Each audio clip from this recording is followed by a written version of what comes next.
Buenas tardes, buenos días, buenas tardes, jóvenes. Disculpen ahí. Bien, vamos a dar inicio entonces a esta segunda sesión y hoy veremos la continuación del tema anterior que era bases biológicas del psiquismo y conducta humana. Si recordamos el tema anterior, cuando terminábamos la sesión número 1, habíamos aclarado que el psiquismo y el comportamiento o conducta humana tienen dos bases. Hay una base sociocultural, ambiental, que se da bajo el proceso de socialización, y hay otra base que es la base biológica, en la cual el sistema nervioso va a ser el encargado, en mayor medida, el responsable de procesar los aspectos psicológicos y mentales, las funciones mentales, y al mismo tiempo de generar y ejecutar los comportamientos o conductas. Entonces, hoy vamos a ver esa continuación. Nosotros ya hemos visto que el sistema nervioso tiene una unidad que es la neurona. Hemos visto que estas neuronas se distribuyen tanto en las estructuras del sistema nervioso periférico, así como el sistema nervioso central. La semana pasada hablábamos del sistema nervioso periférico, somático, el sistema nervioso autónomo, y estuvimos hablando un poco sobre algunas estructuras del sistema nervioso central. Por ejemplo, hablamos del cerebelo, hablamos del tronco encefálico, donde está el sistema límbico, y hoy vamos a hablar del órgano más importante de todo el sistema nervioso. El principal responsable de los procesos psicológicos, es el principal de todas las estructuras, y al mismo tiempo de donde se van a empezar a generar las órdenes de movimientos voluntarios y también de acciones fisiológicas. Nos referimos a el cerebro, ¿no? Entonces vamos a ver aquí lo que tendríamos como objetivos para esta sesión número 2, que podamos reconocer las diversas divisiones que tiene el cerebro, ya sea por corteza o por subcorteza, o también las divisiones que tiene la corteza, ¿no? Porque la corteza tiene divisiones por hemisferios, divisiones por funciones, divisiones por lóbulos. Entonces también vamos a reconocer esas divisiones, ¿no? Cuando veamos la subcorteza, hablaremos también del sistema límbico, ¿ya? La importancia que tiene el sistema límbico para generar emociones y también para permitir nuestra supervivencia. También vamos a hablar de las áreas funcionales del cerebro, es decir, vamos a irnos a la última parte, ya a hablar sobre qué áreas del cerebro se encargan del lenguaje escrito, del lenguaje hablado, qué partes del cerebro se van a encargar de funciones como la comprensión, como el movimiento, como la sensación, ¿ya? Entonces vamos a ver eso. Bien, entonces, como les estaba mencionando, recuerden que el cerebro es una parte dentro del encéfalo, que es a su vez parte del sistema nervioso central, y es el órgano más importante de todo el sistema nervioso. Gracias al cerebro, nosotros podemos procesar movimientos, nosotros podemos procesar sensaciones, podemos generar órdenes también de movimiento, y también gracias al cerebro nosotros podemos generar procesos psicológicos, que finalmente es lo que más le interesa a la psicología, saber cómo se están generando estos procesos psicológicos y qué pasa si se daña el cerebro, por supuesto. Bien, entonces vamos a ver ahí el cerebro. Y dice, ¿no? Es el mayor responsable de los procesos psicológicos y también de las conductas, ¿no?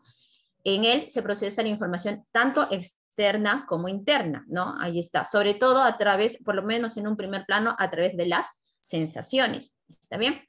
Y se emiten las órdenes de movimiento. Efectivamente, en la corteza cerebral hay conexiones que empiezan a generar las órdenes de movimiento, ¿sí? El cerebro la vamos a dividir en dos zonas. No te adelantes, no son los hemisferios. Los hemisferios son la división en dos de la corteza cerebral, pero en realidad el cerebro tiene otra zona aparte de la corteza que se llama la subcorteza. Entonces, cuando hablamos de dos zonas, no las estamos dividiendo en izquierdo y derecho, sino en externo versus la parte baja, ¿ya? En la parte exterior, cortical, corteza, y en referencia a la parte baja del cerebro, la que estaría más inmediata a el tronco encefálico, ¿no? O sea, tú sabes, termina el tronco encefálico, al costado está el cerebelo, y arriba empezaría ya el cerebro. Las partes internas del cerebro conforman un área, una zona que se conoce como la subcorteza del cerebro. ¿Está bien? Ahora, esa zona está protegida por lóbulos, ¿correcto? Ya, esos lóbulos que la protegen conforman la corteza, ¿ya? Conforman la corteza. Y esos lóbulos se agrupan formando al mismo tiempo hemisferios. Bien, entonces vamos a ver ahí las dos partes. Bien, para hablar de la subcorteza es la zona interna del cerebro y está normalmente más inmediata al tronco encefálico. Contiene una red de estructuras que se encuentran en el límite entre corteza y tronco encefálico. Están en el límite. Y por eso a ese conjunto de estructuras que tiene una forma como de una... A ver, esas estructuras internas dicen que se distribuyen como en forma de un látigo cuando hace este movimiento, ¿no? Circular. Entonces, esas estructuras que se conforman como anillos, como látigos, y que son límite entre corteza entre corteza y lo que ya no sería cerebro, que sería tronco encefálico, esa parte se conoce como sistema límbico, al conjunto de estructuras límites, por eso tiene el nombre de límbico, entre corteza y tronco encefálico. ¿Bien? Bien. Ahora, ¿qué es la corteza? La corteza es la parte más conocida del cerebro porque cuando se presentan imágenes del cerebro, normalmente lo que estás viendo son los lóbulos, ¿no? Entonces, la corteza es la parte exterior del cerebro, ¿no? Es el engrosado de lóbulos que estarían en el exterior del cerebro, o por lo menos en la parte más alta, ¿está bien? Es la parte más desarrollada del cerebro. Entre la comparación de cómo evolucionó en los últimos miles de años la subcorteza y cómo evolucionó en los últimos miles de años la corteza ha crecido más, ha presentado mayor desarrollo de capas. La corteza, además, sí, porque la corteza tiene capas, y además la corteza tiene una capacidad que, como está creciendo más rápido y el cráneo que lo protege no tiene la misma facilidad para crecer tan rápido, dice que se está comprimiendo un poco más también, ¿ya? Es la parte más desarrollada del cerebro entonces y cumple con funciones que abarcan tanto los procesos psicológicos básicos, efectivamente, como superiores. Y también en la parte de la corteza cerebral vamos a encontrar un lóbulo que genera el control de las conductas voluntarias. Bien, ahora tú dirás, todo proceso básico y todo proceso superior, entonces se origina en la corteza. No. Los procesos superiores, en su gran mayoría sí. ¿Ya? En su gran mayoría sí se generan en la corteza. Los procesos básicos, como acá tú lo estás leyendo, algunos sí tienen su origen en la corteza, sobre todo sensaciones, ¿ya? Pero cuando hablamos, por ejemplo, de procesos básicos afectivos como las emociones, ¿no? Los procesos básicos afectivos como las emociones, esa más bien tiene una base en la subcorteza, ¿ya? Entonces eso hay que considerarlo también. Ahora, como hemos dicho, la subcorteza, es decir, la parte interna y baja del cerebro, contiene un conjunto de pequeñas estructuras que se distribuyen como si fuera anillo, y que este conjunto de estructuras divide a las estructuras de la corteza con lo que es el tronco encefálico o tallo cerebral, ¿cierto? A ese conjunto de estructuras, por su condición de estar en el límite, le llaman el sistema límbico, ¿no? El sistema límbico, como les estaba explicando hace un momento, es un importante, es un conjunto de estructuras que tiene una importancia muy grande en lo que se refiere a la preservación de nuestra especie. ¿Por qué te digo esto? Porque gracias a él se generan emociones de supervivencia, gracias a él se puede experimentar el placer, gracias a él la memoria de corto plazo puede por fin procesar para nuevos aprendizajes en la memoria de largo plazo. Entonces, su importancia es también fuerte. ¿Bien? Vamos a ver entonces algunas de estas funciones. ¿Está bien? Bien, en el sistema límbico se encuentran estructuras como el área septal. El área septal se encarga principalmente de procesar el placer físico, ¿sí? Interviene en la sensación de placer sexual y también en el placer que se puede lograr cuando tenemos otro tipo de conductas motivacionales. Por ejemplo, el placer que uno puede tener cuando se deleita con una comida bastante deseada, ¿ya? Entonces, eso también puede tener que ver con el sistema límbico. Un ratito, chicos, vamos a tratar de... Entonces, el área septal nos ayuda a experimentar placer, como habíamos dicho, ¿no? Otra estructura del sistema límbico la encontramos en el hipocampo. La función del hipocampo es promover los nuevos aprendizajes. ¿Qué significa esto?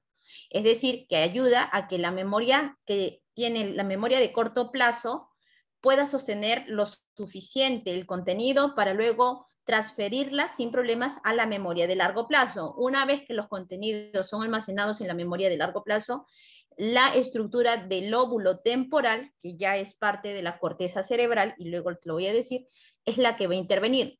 Pero principalmente la función del hipocampo en este caso es que la memoria de corto plazo pueda sostener los aprendizajes el tiempo suficiente para que se pueda transferir sin problemas a la memoria de largo plazo. ¿Sí?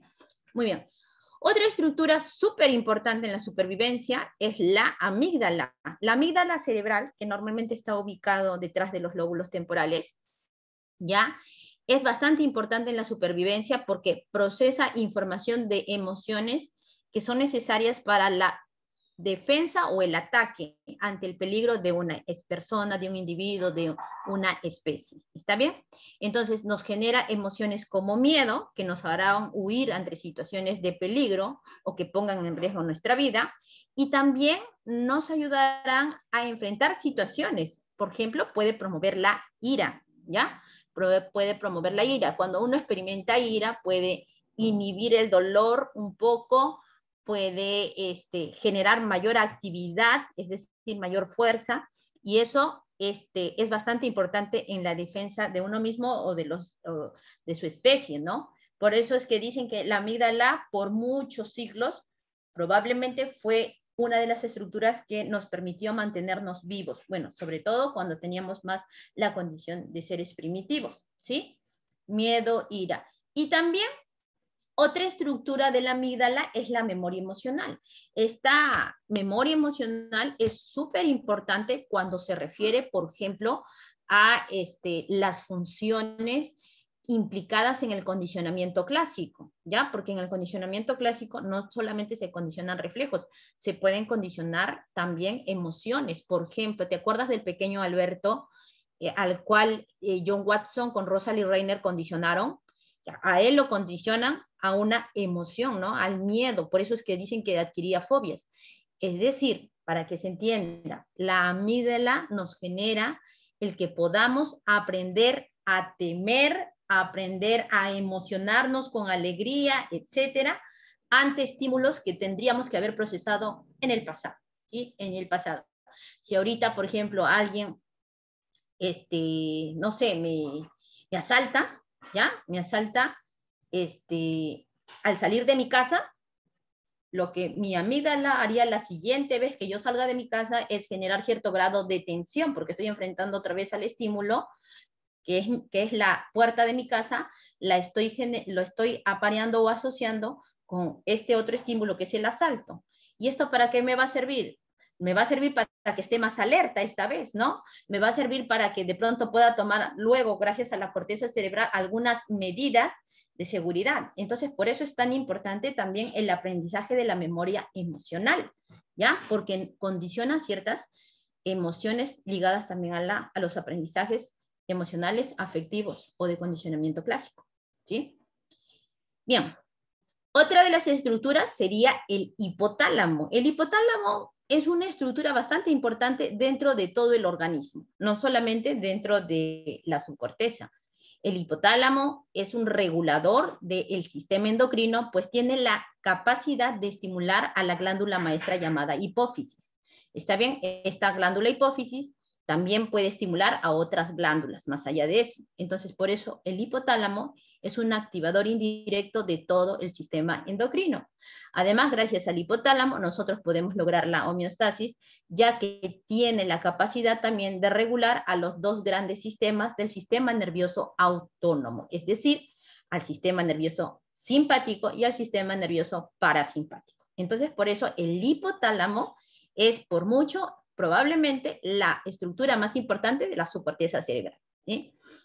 Interviene en la homeostasis, es decir, en la regulación de nuestro estado interno. Trata de hacer un balance constante para que nuestro estado interno no esté en peligro. Dañar al hipotálamo probablemente nos llevaría a la muerte, ¿sí? Las reacciones fisiológicas emocionales también interviene en las reacciones fisiológicas emocionales porque, como te decía, regula la actividad del sistema nervioso autónomo simpático y parasimpático. Ya está. Las respuestas del sistema nervioso autónomo y endocrino, ¿no? Ahí está. Bueno, está un poco regulado lo que ya habíamos dicho.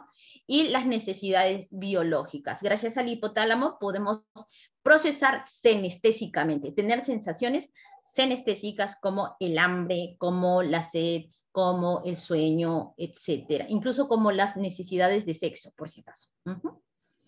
Tálamo. Es una estructura que principalmente juega el papel de centro de relevo de la información sensorial. Casi todas las sensaciones se van a procesar primero en el tálamo antes que en un lóbulo, ¿no? Entonces, se procesan mínimamente como para simplemente relevar la información, ¿sí? Ya en la corteza es donde normalmente se procesa a profundidad y se genera la sensación como tal. Y aunque está comprometida a hacer el relevo de varias estructuras, de varios tipos de sensaciones también, en realidad el tálamo no tiene una participación directa con la sensación del olfato, es decir, no es el centro de relevo de la sensación del olfato, ¿sí? Muy bien. Otra cosa que podemos saber es que el tálamo es un integrador sensorial, es decir, que las sensaciones van a empezar a relacionarse, vincularse, integrarse gracias a esta estructura en un primer plano. Luego, la mayor parte de la integración ya en un plano consciente va a ir a la corteza, ¿no? Ya está. Bien, ahora, ya hemos visto cuáles son las funciones de las estructuras, ahora hablaremos de las consecuencias si es que se dañan o lesionan estas estructuras, ¿sí? Si dañamos estructuras de la subcorteza, como por ejemplo el área septal, uno de los problemas es que obviamente, ya que promueve la sensación de placer ante la satisfacción de las necesidades, ya no podríamos experimentar ese placer, es decir, se va a inhibir la sensación de placer, ¿no? Y eso tú dirás, ¿y qué pasaría si se inhibe la sensación de placer? No estaríamos motivados hasta nada. ¿Para qué si no vas a sentir satisfacción después? Entonces no tendríamos motivaciones y sobre todo motivaciones fisiológicas estarían prácticamente desactivadas. Otra de las consecuencias que ocurriría si dañamos el área septal es que como se estaría bloqueando las sensaciones de placer, pues lamentablemente al mismo tiempo tendríamos que experimentar agresividad producto de la falta de la experiencia de placer. En algunos experimentos se ha inhibido al área septal en algunas ratas y la consecuencia ha sido que las ratas han experimentado un incremento de su conducta agresiva. Ahora, si el hipocampo resulta dañado, recuerda que el hipocampo tiene una importancia fuerte dentro de los nuevos aprendizajes. Ayuda a que los nuevos aprendizajes, es decir, los nuevos contenidos, pasen de la memoria de corto plazo y puedan ser enviados con éxito a la memoria de largo plazo. Si el hipocampo se daña, entonces tendríamos una forma de amnesia en la cual no podríamos aprender cosas nuevas, llamada amnesia anterógrada. Además, el hipocampo es una estructura que participa de la orientación espacial, es decir, así como los GPS de nuestros celulares nos orientan en grandes espacios, el hipocampo puede hacer un trabajo similar orientándonos a espacios más inmediatos o conocidos. Así que podría ser que estaríamos dañando a nuestro GPS natural si es que dañamos al hipocampo. ¿Sí? Por otro lado, si dañáramos la amígdala, podríamos evidenciar una incapacidad para poder sentir miedo. Recuerda que la amígdala procesa el miedo. Y tú dirás, bueno, ¿y qué tiene que no podamos sentir miedo? Si no sientes miedo, no sabrías enfrentar el peligro, no podrías huir de él a tiempo. Y lamentablemente, eso acabaría con tu vida o por lo menos la pondría en alto riesgo. ¿Cierto? Luego, también dañar a la amígdala nos puede promover una pasividad exagerada, porque recuerda que la amígdala también ayuda a que tú proceses la ira. Correcto, entonces ante un daño de la amígdala no podrás entrar en estados de ira y entonces podrías ir al otro extremo de ser una persona muy pasiva, exageradamente, incluso cuando te estuviesen haciendo daño las personas, no podrías reaccionar, ¿sí? Luego, la amígdala dañada lamentablemente puede generar una incapacidad para condicionarse, es decir, ya no podrías condicionarte clásicamente como lo hicieron con Albert y con otras personas, ¿no? Muy bien. La otro sería, ¿qué pasa con el hipotálamo si se daña? Bueno, creo que ya se dijo, es tan importante para el sistema endocrino, es tan importante para el sistema nervioso autónomo que si se daña el hipotálamo, por supuesto, lo más probable es que moriríamos. Una falta de homeostasis nos llevaría a una muerte inminente, ¿correcto? Pero antes de morir, pues obviamente podríamos también generar estados de desequilibrio que primero harían que nuestro organismo colapse, es decir, que nuestro organismo se enferme. Ya está. Bueno, también generaría problemas glandulares, ¿no? Problemas en distintas glándulas, las cuales podrían promover enfermedades comórbiles, como por ejemplo obesidad mórbida, como por ejemplo la diabetes del tipo 2, etcétera, ¿sí? Descontrol e inhibición del hambre, eso de hecho se ve en personas que tienen las enfermedades comórbiles que ya había mencionado, por ejemplo, personas con un apetito voraz, ¿no? Personas que de pronto tal vez no tienen ningún tipo de apetito, porque cualquiera de las dos cosas podría pasar, ¿ah? Personas que tienen demasiada sed, ¿no? Hiperdipsia, o que más bien no puedan detectar la sed a tiempo y se estén deshidratando. Eso sería muy peligroso, ¿no? Y finalmente habría implicaciones en el impulso sexual. Un desorden dentro del impulso sexual también se podría ver porque recuerda que una de las necesidades que procesa el hipotálamo es la necesidad sexual, ¿sí? Bien, bien. Vamos a ver en este caso también qué pasaría si dañamos al tálamo. Bueno, el tálamo recuerda que procesa la integración sensorial de distintas sensaciones excepto la del olfato. Así que una de ellas tiene que ver con las sensaciones corporales, las somestésicas, ¿correcto? ¿Qué pasaría si nosotros dañamos al tálamo? Pues probablemente generaría un dolor talámico intenso, es decir, dolor en el cuerpo, ¿sí? Pérdida de la fuerza muscular, disminución de la sensibilidad o sensaciones de la piel. Recuerda que la piel puede procesar el dolor, la piel puede, bueno, puede ser receptor del dolor, puede ser receptor de las sensaciones térmicas, puede ser sensación de la presión, el contacto, el roce, la textura, etc. Entonces, dañar al tálamo puede hacer que a la larga no se lleguen a integrar sensaciones diversas, incluyendo las de la piel. Ahora, voy a aclararte esto último. Si bien es cierto, el tálamo releva la información de distintos receptores, incluyendo receptores como la piel, no es acá donde se procesa a profundidad.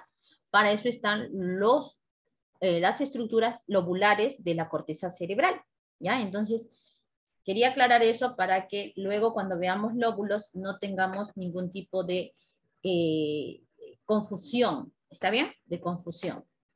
Bien, y hablando ya de la corteza, recuerda que la corteza es la parte más desarrollada entre corteza y subcorteza, ¿no? Y que está conformado por los lóbulos cerebrales. Normalmente nos enseñan 4 lóbulos porque son los que se visualizan si es que se hace un estudio tomográfico, ¿no? Pero en realidad son 5 lóbulos. Vamos a ver al final el 5º lóbulo, ¿ya? Muy bien. El primer lóbulo al que me voy a referir es el lóbulo frontal. Está bien implicado en diversas funciones psicológicas, también tiene implicación en funciones lingüísticas y tiene implicación en funciones de movimiento. Su participación en las sensaciones es menor, pero su participación dentro de la inteligencia humana es bastante grande. Vamos a describir entonces uno a uno las funciones del lóbulo frontal. Es importantísimo en la conducta y psiquismo superior, ¿ya? Es importantísimo en la conducta y psiquismo superior. Está involucrado en el control de la conducta voluntaria, en el habla, en la toma de decisiones, en el carácter, en el análisis y la abstracción. Es decir, para que más o menos tengamos en cuenta, Diversas operaciones del pensamiento se procesan en este lóbulo temporal, perdón, en este lóbulo frontal, que son abstracción, generalización, análisis, síntesis, etcétera, ¿sí? Muy bien. Otra cosa, el carácter tiene que ver con la participación del lóbulo frontal. Gracias al lóbulo frontal, nosotros podemos responder de forma volitiva, es decir, de manera voluntaria, a determinadas situaciones, ¿ya? Ante determinadas situaciones.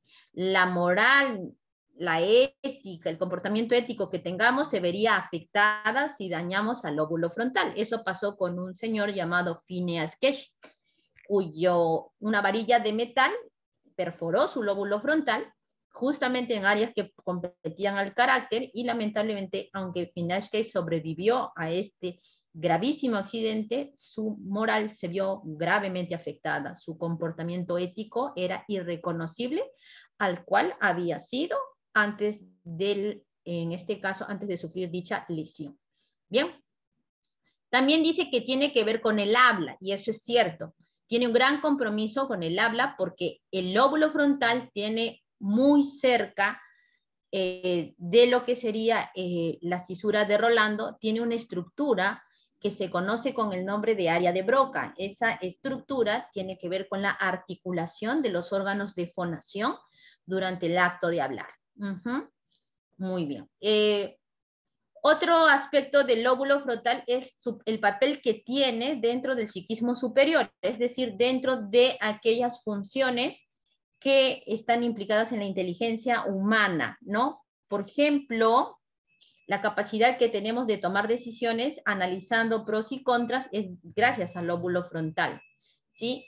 La capacidad que tenemos para poder procesar datos que vienen de la memoria de largo plazo para trabajarlos, por eso se llama memoria de trabajo, también se procesan en el lóbulo frontal, ¿sí? Entonces, por eso hemos dicho que tiene un gran compromiso también en la inteligencia humana, no solamente en el movimiento, y no solamente en el carácter. Ahora, vamos a hablar del lóbulo temporal. Es una estructura que, a diferencia de los demás lóbulos, que está muy cerca a su par, a los otros lóbulos que son frontal, parietal y occipital, los divide simplemente, aquí está, el cuerpo calloso los divide de lo que sería el otro hemisferio y por tanto su otro par, ¿no? Mientras que los lóbulos temporales serían estructuras muy separadas una de otra, es decir, el lóbulo temporal izquierdo está bien distante del lóbulo temporal derecho, ¿sí? Ahora, el lóbulo temporal es una estructura muy relacionada también al lenguaje y también a lo que serían las sensaciones, ¿ya? Tiene una participación importante en la memoria, ¿sí? También en la memoria. Profe, usted está hablando de memoria hace rato. Usted habló de la memoria en el lóbulo frontal cuando habló de la memoria de trabajo, ¿sí? Usted habló de la memoria emocional y la memoria de corto plazo en el sistema límbico, ¿sí? Y ahora está hablando de la memoria en el lóbulo temporal. Exacto. Porque la memoria, cuando usted ya vea el tema memoria, se va a dar cuenta que tiene muchas funciones y por tanto no todas están debajo o a cargo de un lóbulo. Entonces ahí, chicos, sí, estudiar más de una vez nos va a ayudar a hacer trabajar al lóbulo temporal. Es decir, nos va a ayudar a procesar información a largo plazo, porque lo que hace el lóbulo temporal es que la información de largo plazo se pueda sostener de manera permanente, ¿sí? Se pueda guardar con éxito. Entonces, cumple funciones en la memoria de largo plazo, hace que los aprendizajes sean más permanentes, ¿sí? En la comprensión de mensajes escuchados. Esto es porque dentro del lóbulo temporal izquierdo se encuentra un área del lenguaje que nos permitirá descifrar aquellos mensajes, decodificar los mensajes, comprender los mensajes, y ese área se llama área de Wernicke. Algunos le dicen área de Wernicke, ¿ya? Ahí está. Así como había un área de Broca que nos ayudaba a articular palabras en el lóbulo frontal, hay un área de Wernicke que nos ayuda a entender, decodificar, comprender los mensajes que otros nos hablan en el área de Wernicke. ¿Está bien? Otra cosa es que nos ayudará en sensaciones como el olfato, ya sabes, tiene una gran implicación en varios de los sentidos, por ejemplo, el olfativo, el auditivo, y también nos ayuda en la sensación de equilibrio espacial. Dañar al lóbulo temporal podría generar un constante vértigo. Vamos a ver otras funciones, ¿ya? El lóbulo parietal. El lóbulo parietal es una estructura muy relacionada principalmente a lo que se refiere a ubicación del cuerpo, posición del cuerpo, y también muy relacionada a sensaciones de la piel. Sí, sensaciones de la piel. Vamos a verlas, ya dice. Está a cargo de la orientación espacial, el esquema corporal, es decir, la imagen que usted tiene de dónde está ubicado cada parte de su cuerpo para poder tocarlo y moverlo con propiedad. También está muy acorde a la percepción de la lateralidad, ¿ya? Procesa las sensaciones que tienen como receptor a la piel, o sea, ahí es lo que le decía hace rato, si bien es cierto, el tálamo es un centro de relevo de diversas sensaciones, incluyendo la sensación de la piel, recuerde que se procesa de forma profunda en uno de los lóbulos de la corteza cerebral y es en este, ¿ya? Recuerde eso, que las sensaciones de la piel se procesan de manera profunda en el lóbulo parietal, ¿no? ¿Y cuáles son esas sensaciones de la piel? O sea, esas sensaciones somestésicas o cutáneas, el contacto, la presión, la textura, la temperatura. También aquí se procesan las sensaciones de gusto y la sensación de movimiento corporal, llamada kinestésica, ¿ya? La sensación de movimiento corporal, llamada sinestésica o kinestésica, también se procesa en el lóbulo parietal. Ahora, el lóbulo occipital es muy importante en el procesamiento de la visión, sobre todo, ¿ya? En el procesamiento de la información visual. Ahí estamos viendo. Pero estos lóbulos, cuando trabajan en conjunto, también pueden cumplir más funciones. Hay un quinto lóbulo, como te digo, al que también nos vamos a referir. Normalmente no se le nombra porque cuando uno hace la toma del cerebro suele hacer la tomografía, ¿no? Entonces como que es un poco lo que se ve es la corteza.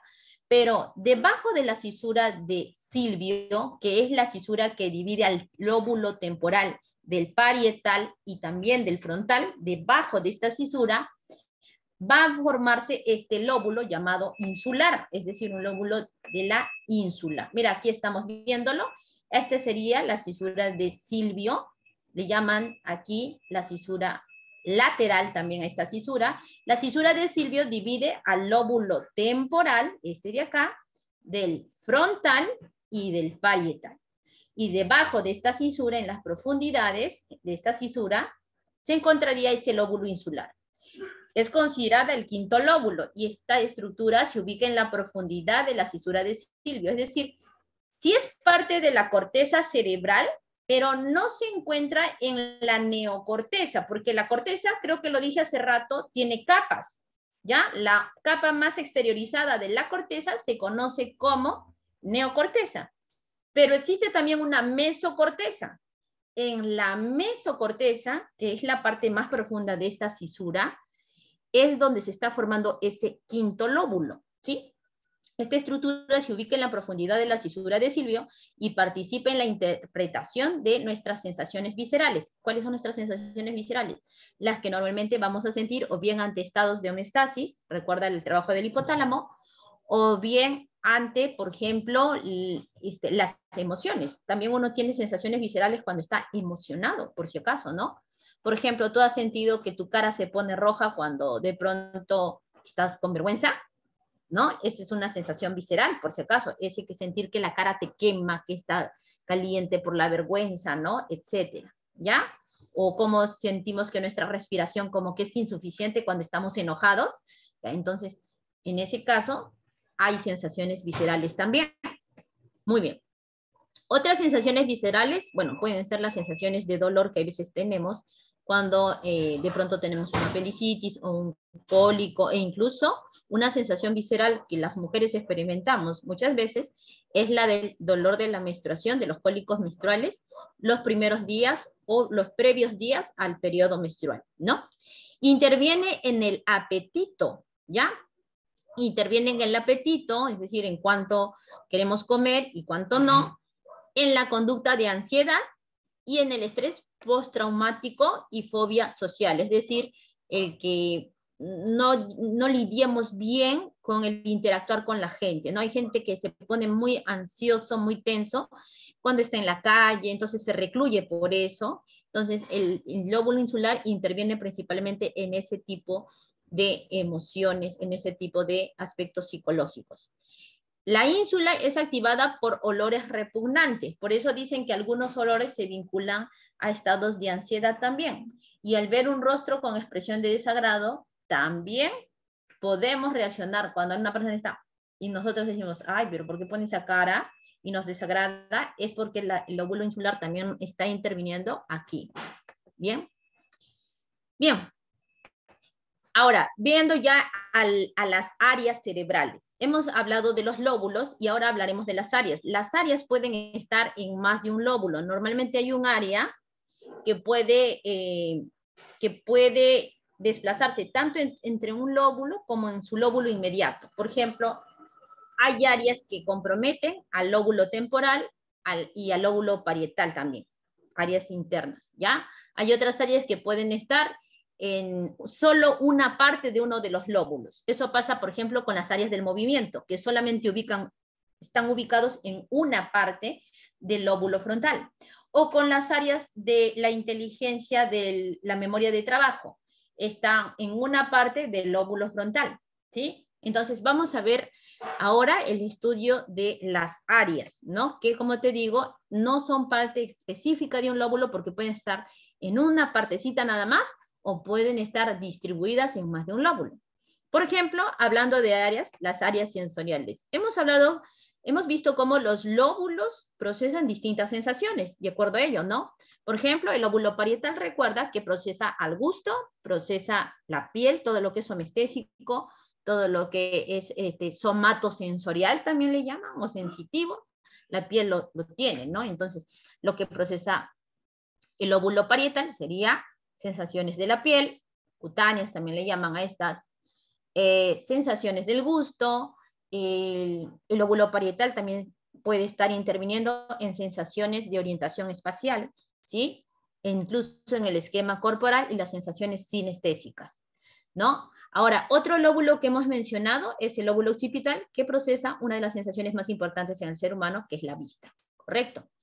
Otra de las sensaciones que puede ser procesada por lóbulos, en este caso temporales, sería el lóbulo temporal, ¿ya? Por ejemplo, está ahí la audición, ahí se procesa también el olfato, las sensaciones de equilibrio espacial se procesan ahí. Entonces, las áreas sensoriales pueden estar en esos tres lóbulos principalmente, ¿ya? Temporal, occipital y parietal. En esta zona se procesan diversas sensaciones de gusto, olfato. Ay, disculpen chicos, un ratito voy a silenciar. Un momentito. Bien. Entonces, vamos a ver aquí ya. En esta zona se procesan diversas sensaciones como el gusto, el olfato, la audición y el tacto. También denominadas sensaciones sensitivas o somestésicas o somatosensoriales. Es decir, sensaciones sensitivas o somatosensoriales, también le dicen somestésicas, son sensaciones de la piel. Algunas también le pueden llamar cutáneas, ¿ya? Dichas áreas se ubican entre los lóbulos temporal, occipital y parietal, ¿sí? Ahora vamos a hablar de las áreas de movimiento. A ver, veamos. Las áreas implicadas en el movimiento, sobre todo en la generación y control de las órdenes de movimiento, porque recuerda que el movimiento, una cosa es donde se genera la orden y otra cosa es donde se ejecuta en las estructuras del periférico, sobre todo, ¿no? Por ejemplo, en los nervios del sistema nervioso somático, ¿correcto? Muchas veces, ¿no? Y obviamente para llegar desde las áreas centrales del cerebro hasta las áreas periféricas somáticas han tenido su recorrido por la médula espinal también. Por ello, voy a aclararte qué aspecto de las áreas motoras son las que tienen que ver con los lóbulos, ¿ya? Es principalmente, como te digo, las órdenes y el control de esos movimientos. ¿Está bien? Ya, entonces, las funciones de dichas áreas se vinculan a emitir y regular órdenes de movimientos controlables. Así es, esto es importante, ¿ya? Porque los movimientos incontrolables tienen una poca participación en realidad de estructuras del cerebro. Incluso los movimientos que emitimos de manera habitual y sin tanto planeamiento tienen que ver con estas áreas motoras, como por ejemplo, que tú estés caminando con sueño desde tu cuarto hasta el baño, es un ejemplo, ¿no? Hay veces estás hasta como dormido mientras estás orinando, te has ido, has estado sentado en el inodoro, vuelves a tu cama, ahí hay movimientos controlados, pero de los cuales tú no estás plenamente consciente mientras los ejecutas. Aquí las áreas motoras que están en el lóbulo frontal van a participar, ¿ya? Estas áreas son parte del lóbulo frontal y se ubican en la parte, voy a ubicarlo aquí, estarían ubicados en esta parte que está como entre rosa, está como de color azul, ¿sí? De color azul. Y también hay una parte dentro del verde que también podrían estar implicadas, ¿ya? A ver, vamos a ver ahí. Áreas de movimiento. Ay, disculpen ahí. Ya está. Ahora, vamos a las áreas asociativas. Las áreas asociativas se podría decir que es el resto de áreas que no estarían implicadas ni en las motoras ni en las sensoriales, ¿ya? Las áreas de asociación son las zonas más extensas de la corteza cerebral. Estas áreas tienen la capacidad de integran el trabajo de las áreas motoras, de las sensoriales y también de aquellas que ordenan el movimiento, ¿sí? Ahí está.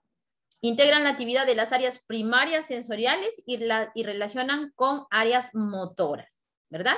Además, participan de funciones psicológicas superiores, es decir, que gracias a las áreas asociativas se pueden dar distintos procesos psicológicos superiores, como por ejemplo las implicadas en el pensamiento e inteligencia humana, como por ejemplo las implicadas en el carácter. No sé si usted recuerda, pero esas áreas asociativas que tenían que ver con el carácter, que tenían que ver con la memoria de trabajo, que tenían que ver con las operaciones del pensamiento, se vinculaban al lóbulo frontal.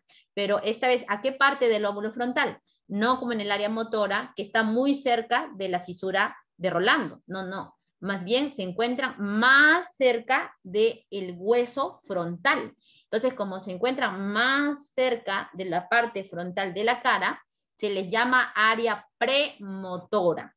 Sí, chicos, área premotora es parte del lóbulo frontal. Perdón, se les llama área prefrontal. Sí, chicos, el área prefrontal es parte del lóbulo frontal, ¿ya? Sé que puede confundirte esto porque tú dices, pero ¿por qué se llama prefrontal si es parte del lóbulo frontal? Esto es porque la frente está ubicada acá y antes de esto, es decir, si sacas el hueso frontal, lo que vas a encontrar primero es ese área prefrontal. En realidad lleva ese nombre por esa razón. Su participación, como te digo, en la inteligencia, el pensamiento y el carácter es bastante importante de este área prefrontal. La mayor parte del lóbulo frontal es área prefrontal. Solamente una pequeña parte sería el área motora. Y la participación que tienen las sensaciones dentro del procesamiento sensorial dentro del lóbulo frontal es mínimo, por ejemplo. Bien, ahora hablemos de las áreas del lenguaje. Se ha hecho un estudio aparte de áreas del lenguaje porque en algunos exámenes se ponen bastante precisos en hablar de estas partes. Entonces, por eso vamos a hablar de 4 zonas del lenguaje, ¿ya? Entonces, vamos a ver aquí. Por ejemplo, en el lóbulo frontal, mira, hay una zona del lenguaje, ¿ya? A la cual nosotros le vamos a llamar el área de Broca, ¿ya? El área de Broca, ahí está. La zona de arriba es otra área del lenguaje que es el área de Exner. Si te das cuenta, una está en el área motora y el otro en el premotora. ¿Por qué será así? Porque recuerda que este área, cuando tú aprendes el lenguaje, ¿ya? Puede ser lenguaje escrito, puede ser lenguaje oral. En ambos vas a necesitar de movimiento, ¿sí o no? Por ejemplo, cuando yo hablo, ¿correcto? Los órganos de fonación se tienen que mover de forma coordinada. La lengua se tiene que mover de forma coordinada para poder emitir una palabra, ¿correcto? Entonces, Como aquí vamos a hablar de cómo se mueven los órganos de fonación en la articulación de palabras, vamos a usar a este área llamada área de Broca, ¿sí? Ahora, cuando tú escribes, también tienes que mover la mano, ¿sí o no? Tienes que mover la mano cuando escribes, ¿ya? Entonces ahí también hay un control de movimientos voluntarios, pero a nivel de la mano. Bien, entonces a eso se le llama el área de Exner, lo estás viendo aquí, ¿sí? Control de movimiento de las manos y los dedos en la actividad de escribir. A ver, un ratito vamos a hacer esa corrección porque acá no está apareciendo y no sé si en tu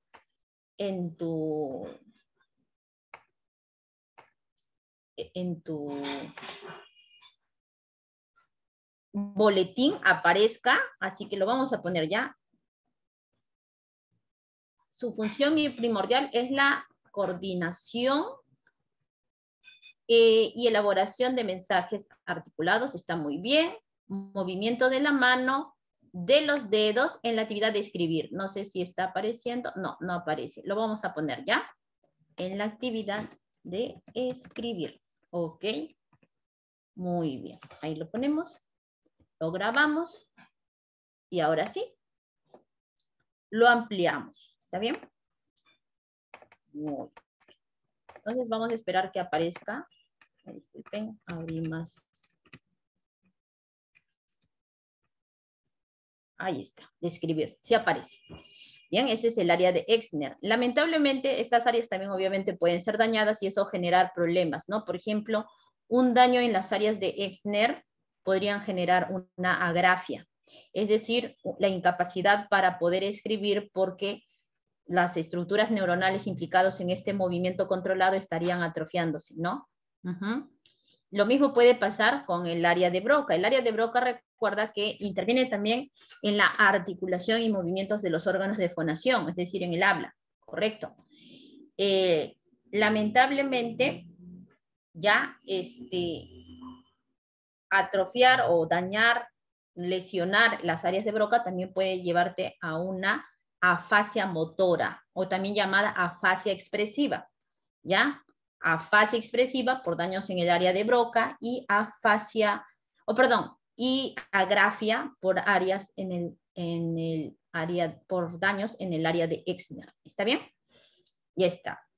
Otra de las áreas que vamos a encontrar es también en el lóbulo temporal. Recuerda que en el lóbulo temporal hay un área que se encarga de decodificar mensajes hablados, decodificar mensajes orales, ¿sí? Es porque en el lóbulo temporal, si tú recuerdas, se encontraba el área de la audición, ¿correcto? Entonces, mira por acá, vamos a ver por acá, el área de Wernicke, ¿no? La función importante en el centro de codificar mensajes hablados.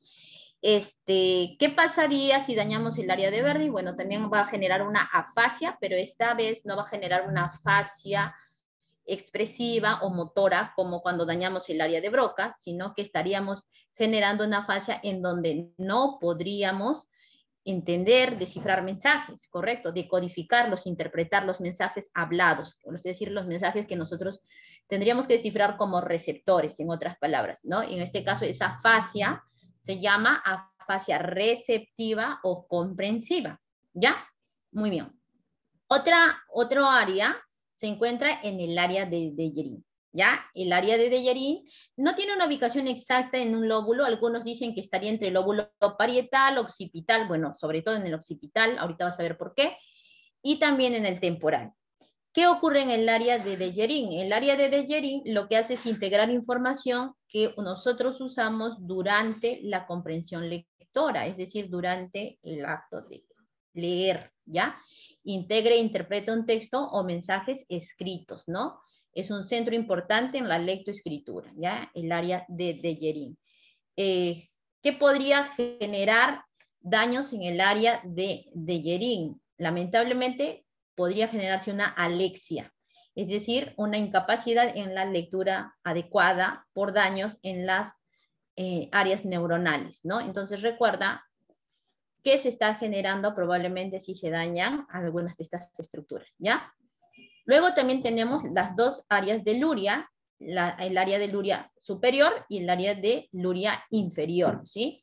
El área de Luria superior participa principalmente junto al área de Exner en el trabajo de la elaboración de la escritura. ¿Ya? Va a también participar en el trabajo de la elaboración de la escritura, principalmente a la hora de configurar lo que vas a escribir justamente, ¿no? Porque recuerda que el trabajo de Exner es principalmente movimiento de la mano, regulación del tono de la mano, la fuerza, para que, por ejemplo, no traspases con el lapicero o con el lápiz la hoja, hagas movimientos adecuados. Pero también este área necesita de la coordinación de tu esquema corporal, de la sensación adecuada de tu cuerpo, ¿no? Sobre todo de los músculos de tu mano. Entonces, por eso, ahí es donde está interviniendo el área de Luria superior, aclarando. Porque el área de Luria inferior, junto con el área de Broca, intervendrán más bien en el habla, ¿no? Ahí está, se encuentra también en el parietal y también intervendrá en el habla. También por el tema de esquema corporal y sensaciones sinestésicas, ¿sí? Muy bien, chicos. Ahora vamos a hablar de los hemisferios, ¿no? Y con eso ya estaríamos culminando esta sesión. Bien, hablar de los hemisferios ha sido un debate por mucho tiempo también. Últimamente la gente dice que no se debería hablar de una especialización hemisférica.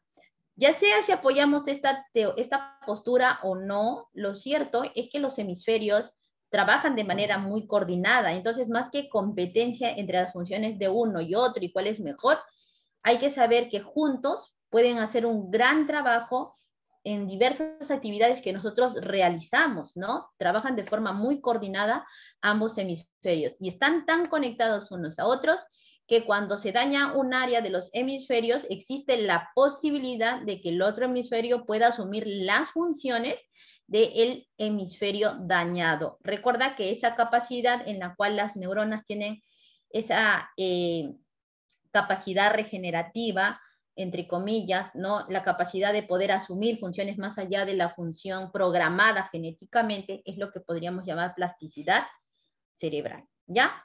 Muy bien. Entonces, los hemisferios cerebrales es la división en dos de la corteza, ¿ya? De la corteza cerebral. Son dos grandes porciones que se dividen lateralmente, ¿no? En un hemisferio izquierdo y un hemisferio derecho a la corteza cerebral. Estas grandes porciones están conectadas con un haz de fibras nerviosas al cual llamamos el cuerpo calloso. Ya estábamos hablando del cuerpo calloso hace rato. Y recuerda que este cuerpo calloso comunica y coordina el trabajo entre ambos hemisferios. Está ubicado en la parte interna de una profundidad conocida como cisura interhemisférica o también llamada longitudinal. ¿Bien? Ya está. Muy bien. Aquí estamos anotando una persona cuyo corte ha sido desde arriba y estamos viendo los hemisferios, el hemisferio derecho y el hemisferio izquierdo, ¿no? Tradicionalmente se dice que el hemisferio derecho tiene una gran relación en funciones como la creatividad, en funciones como la interpretación de los estados anímicos, cuando alguien está hablando hay un estado anímico que podríamos interpretar y sobre todo en las percepciones globales, por ejemplo, orientación espacial, esquema corporal, percepción de rostros, etcétera. ¿Ya? Recuerda que el hemisferio derecho procesa holísticamente, procesa sobre todo lo global, mientras que el hemisferio izquierdo tiene un trabajo mucho más lógico y más paso a paso, es decir, es mucho más secuencial en el trabajo, es mucho más lógico y se ciñe a lo que ya es conocido normalmente, ¿no? Entonces vamos a ver aquí el trabajo que hacen estos dos hemisferios. Mientras que el hemisferio derecho está participando más de la invención gracias al pensamiento divergente, el hemisferio izquierdo procesa más en términos de innovación por medio del pensamiento convergente. ¿Y cuál es el pensamiento divergente? ¿No? El pensamiento divergente es el que promueve que cuando tú enfrentes una situación, problema, tú puedas encontrar diversas soluciones y que normalmente resulten novedosas, ¿no?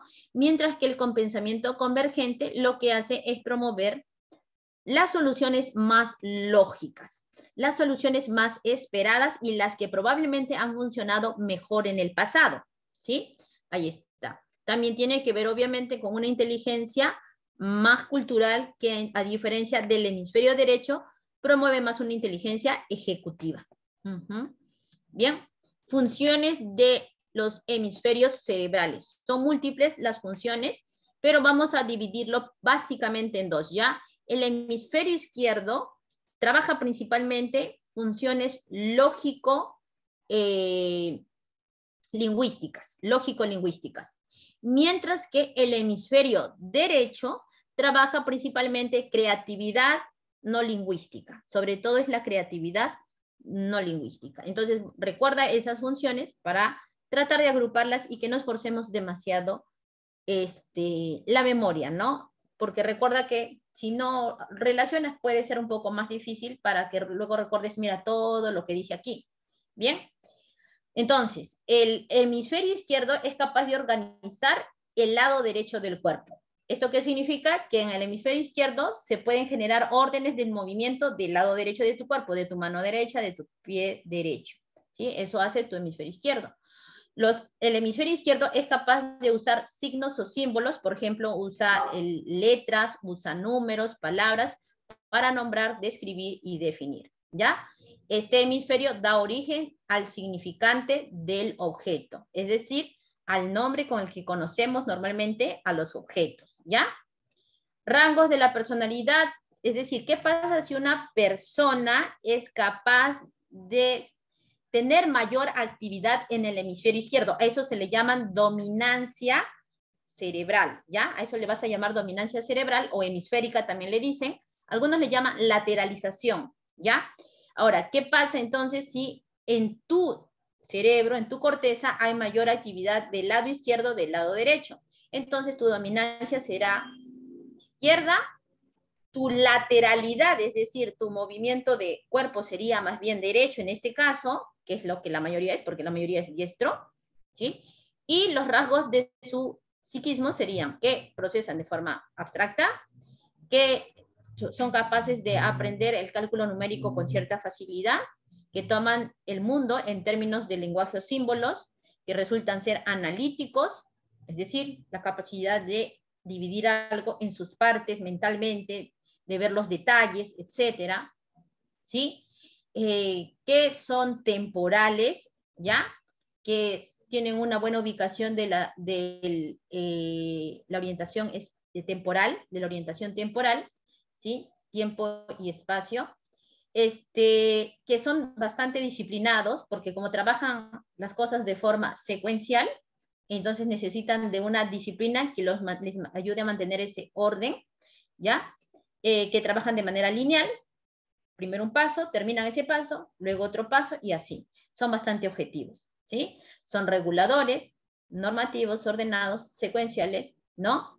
Comprenden causas y efectos porque siguen obviamente la secuencia lógica, es lo que más predomina en ellos, ¿no? Y así. Ahora, en el caso del hemisferio derecho, el hemisferio derecho más bien maneja el lado izquierdo del cuerpo, ¿no? Es decir, ¿esto qué significa? Que en el hemisferio derecho se generan las órdenes para que muevas la mano izquierda, el pie izquierdo, etcétera, ¿sí? Maneja el lado izquierdo del cuerpo, piensa y recuerda, pero mediante imágenes. Recuerda que el hemisferio derecho piensa y recuerda mediante el lenguaje, símbolos, etcétera. Para el hemisferio derecho le es más fácil hacer imaginería mental. ¿Está bien?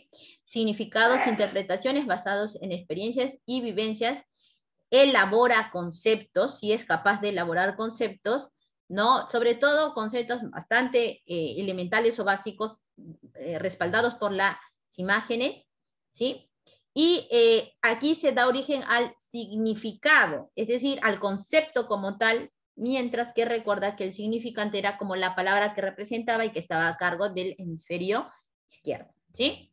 Bien, rasgos de la personalidad en el dominio son personas que les gusta integrar, son sintéticas, son personas que les gusta describir, son personas analógicas, es decir, personas que constantemente trabajan el comparativo de las relaciones, comparan relaciones entre conceptos y conceptos, son personas que tienen una tendencia a la orientación espacial, para ellos de pronto usar un GPS no es necesario, usar un mapa no es necesario porque probablemente ellos se orientan muy bien al recordar espacios, al ubicar entradas y salidas, etcétera, ¿sí?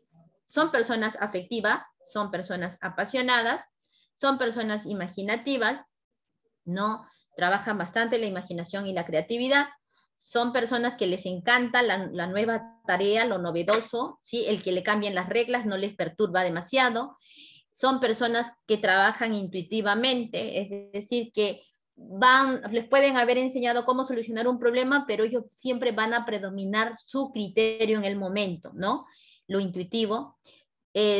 Son personas que han desarrollado en la mujer, bueno, algunos dicen que como en el hemisferio derecho las cosas se trabajan más globalmente, es decir, no se hace pausa por pausa.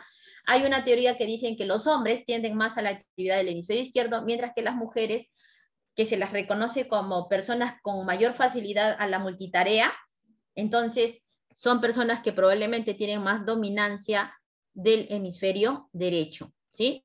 Aunque obviamente, como acá lo dice, es simplemente una mayor proporción. No estamos hablando de que todas las mujeres versus todos los hombres, porque eso sería un error y sería generar estereotipos, ¿verdad? Visionarios son personas metafóricas, bueno, manejan muy bien el uso de metáforas, son personas bastante espontáneas porque justamente no siguen pautas, como en el caso del hemisferio izquierdo, ¿no? Son personas orientadas a colores, les gusta, por ejemplo, hacer su horario. Mira, las personas del hemisferio izquierdo usamos principalmente este tipo de cosas, ¿no? Distribuciones de horario, ¿no? De forma lineal, etcétera. Pero una persona que de pronto tiene una dominancia derecha, quizás necesitaría una pizarra con post-it de distintos colores que le ayuden y le indiquen más o menos qué actividad tiene a determinada hora, ¿no? Porque, por ejemplo, para el verde, actividades académicas, para el rosa, actividades laborales. A ellos los colores le ayudan a organizarse y pueden organizar muy bien de forma global, a diferencia de pronto de los que somos un poco más de dominancia izquierda, que como te digo, lo que hacemos es principalmente hacer uso de procesadores de tiempo secuencial, porque nos va mejor haciendo las cosas uno a la vez, ¿no? Uno a la vez. Bien,